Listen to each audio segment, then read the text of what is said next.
Hey, hi, hello, and welcome to my channel, or welcome back to my channel. My name is Andy, sometimes Mouse, and I talk about books and book-related things. And today, I'm giving you my May TBR. This is my first official TBR back.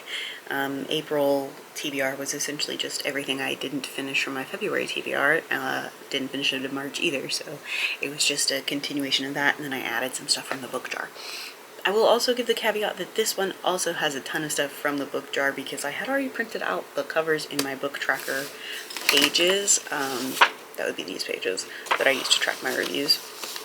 I'd already printed the covers out, so I figured what's the harm, and I was running out of like historical and contemporary and those kinds of options.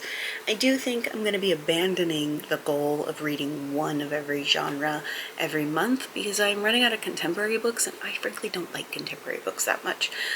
Same with historical. They're not my favorite, and if I hit it, I hit it. I think I should just aim for variety and not for a numerical goal. Does that make sense? I still want to read classic every other month. I will have read one in April, so I can skip for this month. I might not. I might still add a classic by the end if I end up finishing all of these, but yeah. If you've never watched one of my videos before, you're probably like, back, where were you? Had a baby. That's what the swing is for. Had to abandon all hope with reading. Just kidding, but my TBR got really fucked. As to be expected. It just hurt my feelings as someone who lives and dies by the TBR. So my videos for my TBRs is that I first start with any series continuations because I'm generally not going to read the summary of those because at this point in most of those series I am way too far into them to read them without it being a spoiler. And then after that I will tell you everything else that I'm going to read, and at the end we'll talk about the book jar pick that is official for this TBR, and I do have footage of me picking that out, proof that I picked it out instead of just like picking it out of a list. So let's start with the series continuations. First up, I will be reading The Last Continent by Terry Pratchett. This is the 22nd book in the Discworld series. This book is about Rincewind, and he is saving Discworld's last continent. Then we have Carpe Jugulum by Terry Pratchett, which is book 23 in the Discworld series. It is about the witches and also vampires, and they have to fight, and I think it's going to be kind of funny. Could go either way, but I feel so about the vampire stories, but I'm pretty excited about it regardless because I do love the witches stories. So then we have 2 October Day books that I will be continuing to reread. I've read all of these books already. I'm just reading them again because we're getting another book at the end of the year. And that's going to be The Winter Long, which is book 8, and A Red Rose Chain, which is book 9. Quite frankly, with these books, I'm way too far into them to even vaguely tell you what they're about. Highly recommend the series, though. Highly recommend pretty much anything written by Shauna McGuire, but I'm like a Shauna #1 fan, I guess, at this point. But yeah. Then I will be rereading Artificial Condition by Martha Wells and Rogue Protocol by Martha Wells. These are books 2 and 3 of the Murderbot series. I started rereading the Murderbot series last month. These are novellas. They're not very long. They're the next 2 in the series. I have not kept up with the series, and we started watching the show on Apple TV because I had nothing but time for a little bit there. And so we watched a lot of TV. So much TV. We started running out of shows. I started watching WWE stuff, which is strange. Not for me strange, just strange in general. Anyway, so I will be rereading those, and I'm hyped about them. And also, it's a great way to add sci-fi to my plans. And then I will be reading The Viscount Who Loved Me by Julia Quinn. This is the 2nd book in the Bridgerton series. I kind of forgot I was reading the Bridgerton series. This hits my romance and historical if I want it to meet one or the other, or both. I know. I just said that I don't have to do that. But if I want to, I can. I might also be updating the way I do the book blanket with that, so like if it is a historical romance, I might just do both colors in one block. Fantasy horror, same thing. I don't know, we'll see. I am not so far in that I can't do that, so. I mean, I am, it's 5 months, but you know, we'll see. But that's all the series continuations that I will be reading, so let's talk about everything else. First up, we have At Dark I Become Loathsome by Eric LaRocca. This is a horror book. Duh, it's Eric LaRocca. I love Eric LaRocca's writing. I think that he writes incredible horror. This is about Ashley Luton, who has struggled with the grief of his wife dying and then his son disappearing. And so he finds a connection with Jinx, someone, he does these rituals, and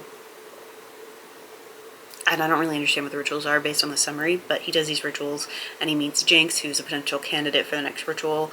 And the tale that Jinx tells is like revolting and fascinating. And then there's just this spiral of like revelations and secrets and all of that. And the like tagline at the bottom is, only through pain can we find healing, and only through death can we find new life. Spicy. We'll see what happens. Next up, we have Eat the Ones You Love by Sarah Maria Griffin. Shell Pines has just lost her fiance, lost her job, moved home to her parents, so she needs a change in her life.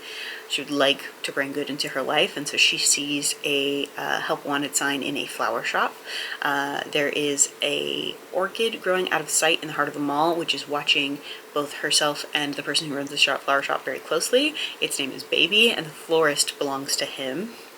He's young, he's hungry, and he'll do just about anything to make sure he can keep growing big and strong. Nothing he eats, nobody he eats can satisfy him except the thing he most desires. The florist, Neve. He adores her and wants to consume her and will stop at nothing to eat the one he loves. I think that will be a very interesting concept, especially regarding like motherhood. As someone who breastfeeds, I think being consumed by the one you love, both romantically consumed by the one you love so that you lose yourself, and then also that whole motherhood concept of being consumed by your child, literally and figuratively, so like you lose yourself and also you feel like you are only made for consumption and that's your only purpose and that kind of thing. I don't deal with that personally because my family has been very good about making sure I don't feel like that personally, but regardless, here we are. And then I'll be reading Slewfoot by Brom. This is a story about the witchery. It follows an ancient spirit that has awoken in the dark wood. The wild folk called it Father, Slayer, and Protector, and the colonists call him Slewfoot, Demon, and Devil. There is a widow who's been outcast. She's alone, she's vulnerable in the village, and the demon guy is the only one that can help her. So they become ignited in a battle between pagan and Puritan, and that's the story. We'll see. It seems interesting. There's art and shit in the book too, which is cool, so we'll see. Next up, we have Tell Me What You Did by Carter Wilson.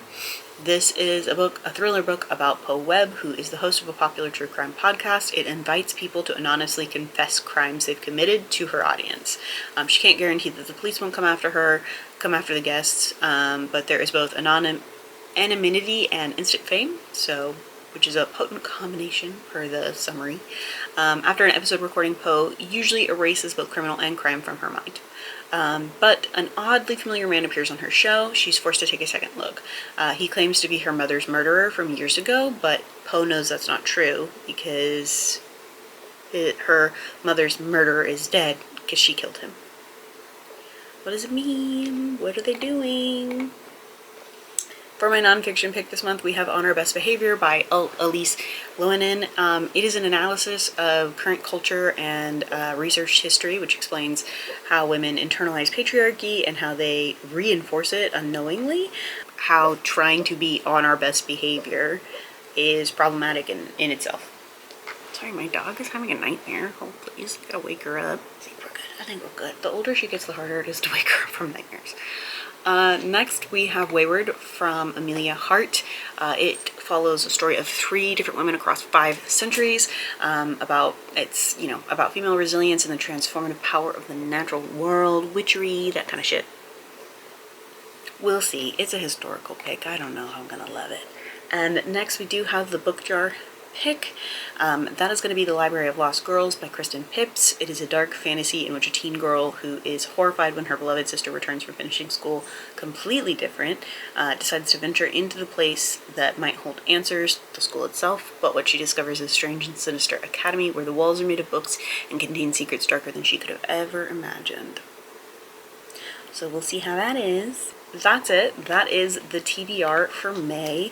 I'm excited about having a TBR again. April has been hard because I'm like, I have time to read more. What do I read? Which is why the book jar has come in handy. But I'm starting to run out of books for the book jar already. So I may have to print out another batch of them soon, but that's okay.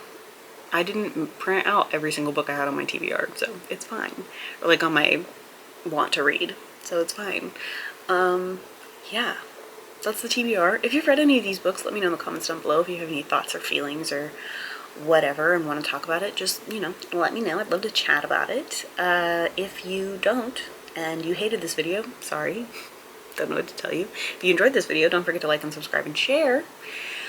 I think that's going to be it. I post videos every Tuesdays and Thursdays at 10 a.m. Central Standard Time, except for the first full week of the month, because taking breaks is very important, especially now that my life is the way that it is. And so I'll see you later this week. Don't forget to take your meds, drink your water, and do something today to take care of yourselves. Okay, thanks, bye.